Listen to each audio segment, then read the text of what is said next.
Good morning, ma. So welcome to the today's session. So previously we have discussed what are uh, stiffness matrices for different types of elements, and we have made some example problem. So today we'll discuss what are of shape functions. So shape functions are nothing but, so it are the these shape functions are used for finding the field variables. So like nothing but field variables are nothing but displacements. So before find out the shape functions, we are going to find out the field variables, and we are going to specify them at an primary nodal values. So these are known as shape functions. So how we are going to find out them, we will see now.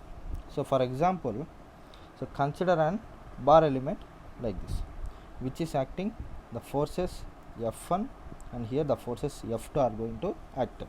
So I am going to divide the section of this bar element into four noded elements like 1, 2, 3, 4. So where the node elements of 1 and 2 are known as primary lateral nodes, and these are known as secondary lateral nodes.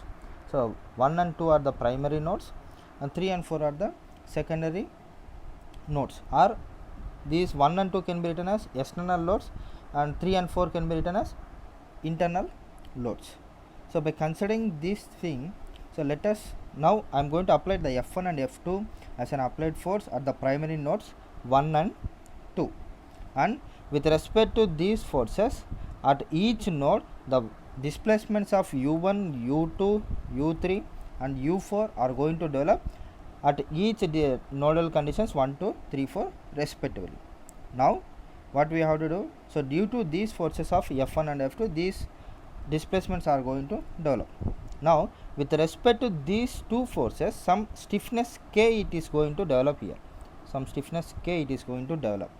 So this stiffness K of our element now we have to find out. So now by using finite element equation, if we want to find out, first we will find out the force F1 and then we will find out the force F2 with respect to the nodal conditions 1 and 2. If you want to find out the value of F1 is equal to K of, from here we are going to start up, then first element we have to take U1 minus U2. So this can be written as F1 is equal to K U1 minus K U2. Make it as equation. Similarly, if you want to find out the second force F2, K of U2 minus U1, it can be written as K U2 minus K U1. Make it as second equation.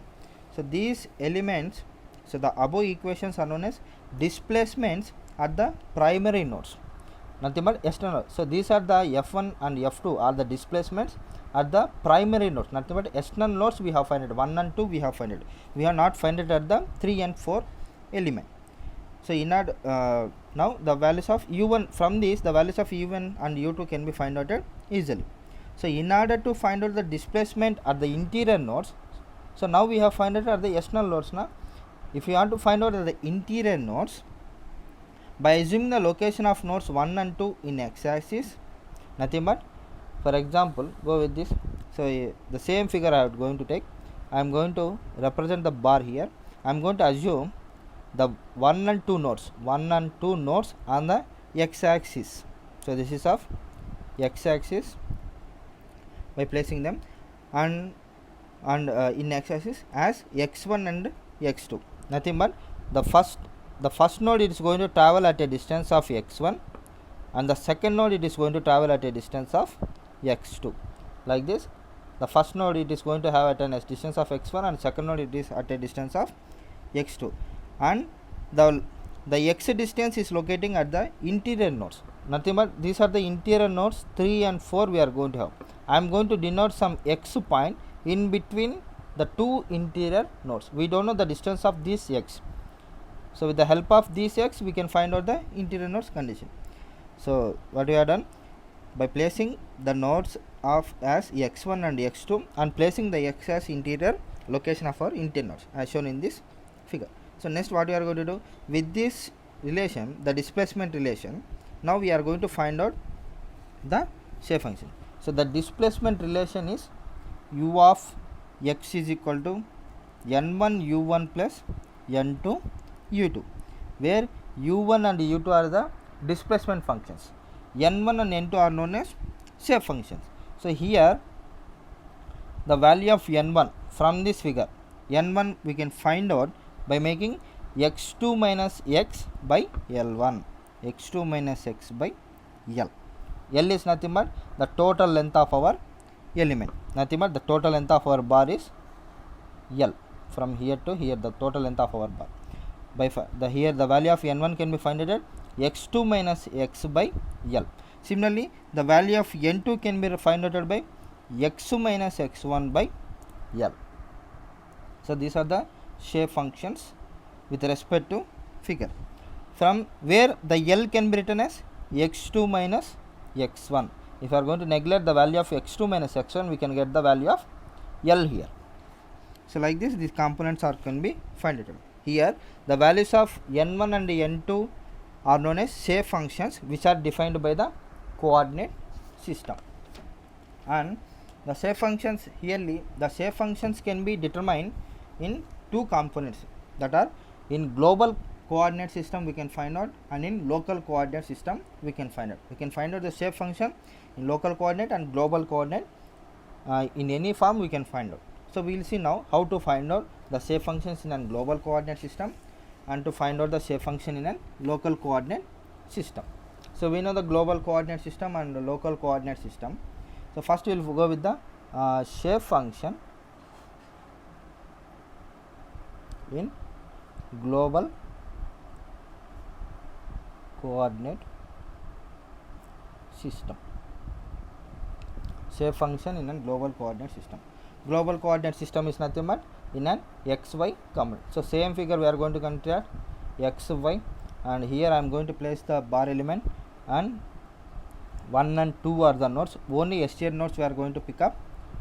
For this the CG, and this is of L, and from here to here the distance is x1, and from the total distance of bar is x2, and at the interior it is denoted with x, and this element, and this is as origin O we are going to represent. So the bar element is specified in a global system as shown in the figure of nodes 1 and 2 from the origin O, right. So where the x is nothing but, here the x component is nothing but global coordinate of any point G. So now we are going to find out the field variable. So for this global coordinate system, I am going to express the pi as an field variable. If the pi is represented a field variable, and this can be expressed in the form of n1 pi 1 plus n2 pi 2. So previously we have represented the field variable as u. So here instead of u we have represented the field variable as pi. Field variable is nothing but displacement function. So here pi 1 and pi 2 are known as nodal values at the with respect to 1 and 2. Now we have to find out the values of n1 and n2. So n1 is nothing but, n1 is equal to x2 minus x by L, and n2 is equal to x2 minus x1 by L. These are the known terms we have found out from the previous derivation. So these are nothing but with respect to global coordinate, this is the equation we are going to represent. Now we will find out with respect to the local coordinates. So local coordinates are also two types. So now we will find out shape function in local coordinate system. Shape function in a local coordinate system. So for the same thing, for the same figure we are going to pick up, and this is of 1 and this is of 2. So same, this is of distance of the bar is of L, and it is of x1, and this is of x2. So local coordinate system is nothing but some assumption of our condition.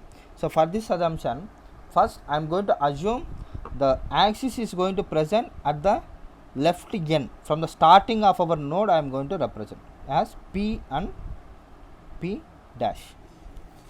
So this is actually x and y.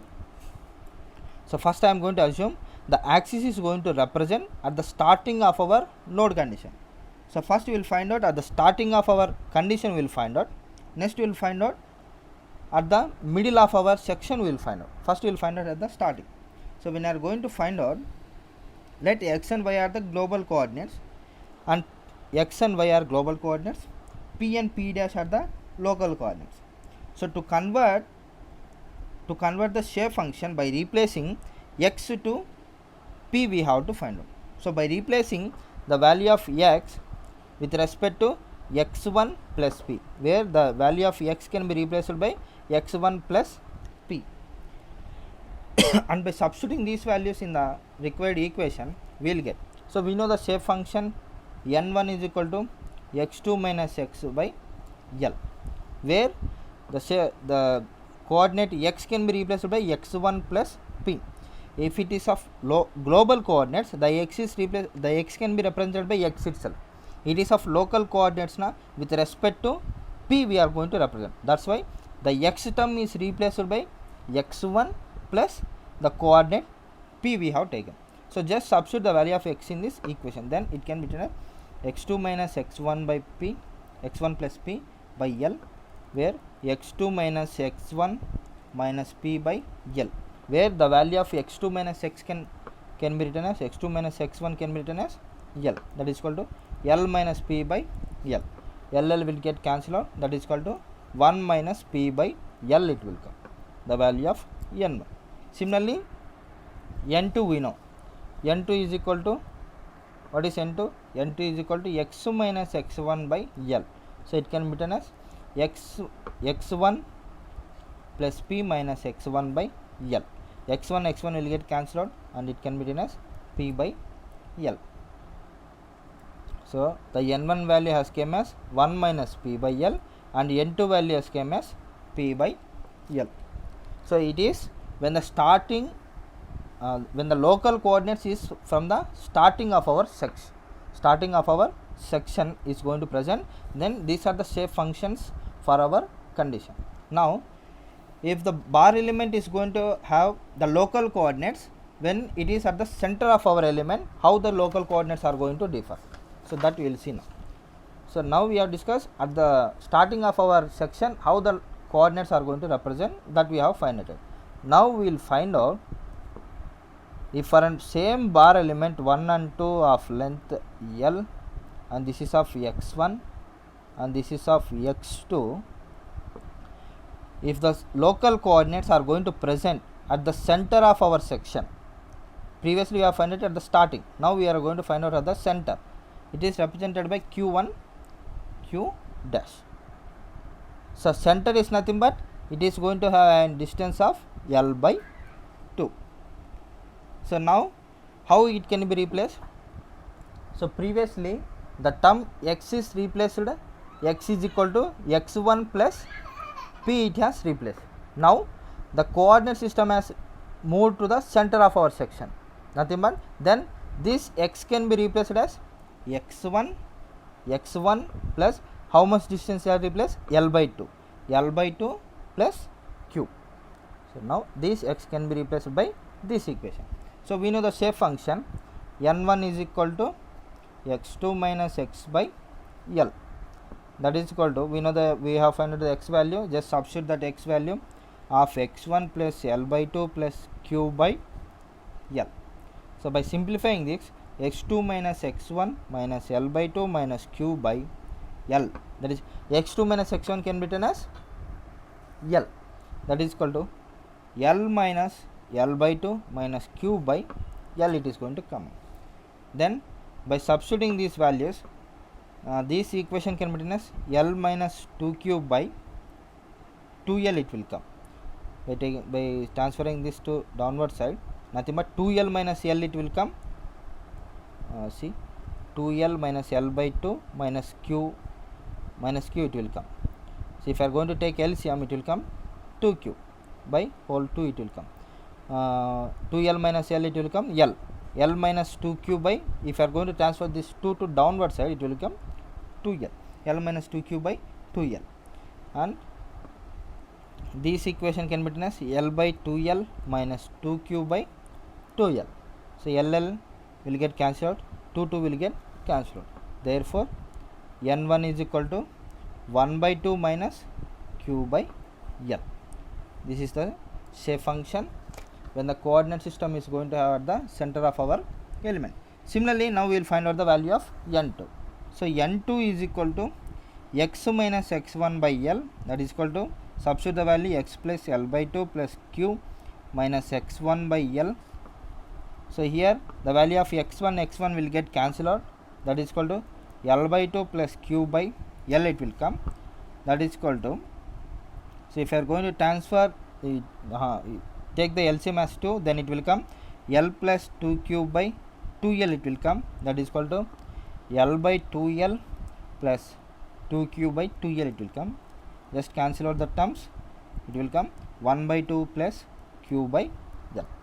So if you see, this is the shape function n2. So if the local coordinate is going to present at the center of our bar section, then the values of n1 and n2 are going to come up as 1 by 2 minus q by L, 1 by 2 plus q by L.